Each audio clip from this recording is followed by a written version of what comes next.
Hi అండి, అందరికీ good morning. అందరు ఎలా ఉన్నారండి? బాగున్నారా? నేనైతే ఇప్పుడు టమాటా పచ్చడి అనేది పెడుతున్నానండి. వీటిని శుభ్రంగా కడిగి తుడిచి కొంచెం సేపు ఆరబెట్టానండి. ఇవేమో కొంచెం మెత్తగా ఉన్నాయని ఈ పక్కకు పెట్టుకున్నాను. ఇవైతే 5 కేజీలు టమాటాలండి. కత్తిపీట కూడా రెడీగా ఉంది. చికెన్ తీసుకున్నాను. ఇలా కట్ చేసి పెట్టుకోవాలి. ఇలా అనేది తీసుకోవాలండి. మంచిగా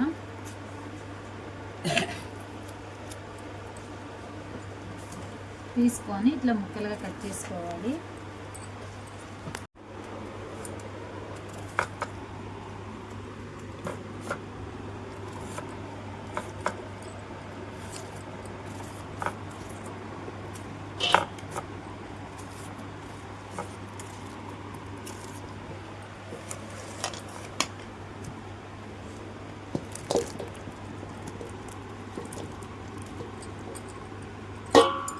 టమాటా అండి, దీంట్లో గల్లుప్పు కూడా ఇలా కలుపుకోవాలి. నేనైతే కేజీ 30 రూపీస్ తీసుకున్నానండి టమాటాలు.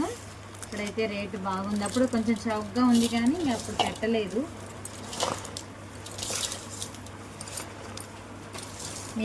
మీ పచ్చళ్ళు అయితే అయిపోయినాయా అండి? మాదైతే ఇప్పుడు పెడుతున్నాం మేము.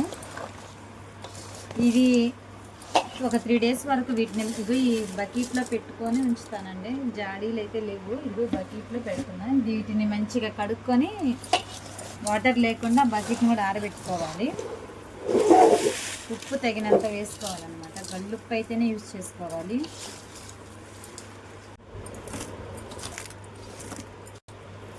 ఒక 3 డేస్ వరకు ఈ ముక్కల్ని ఈ బకెట్లోనే ఉంచేసేసి మనం పెట్టుకోవాలండి. తర్వాత వీటిని ఎండబెట్టుకోవాలన్నమాట.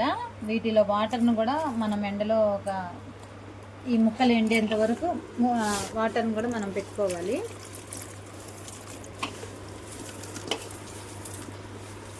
ఓకే ఫ్రెండ్స్, బాయ్ అండి అందరికీ.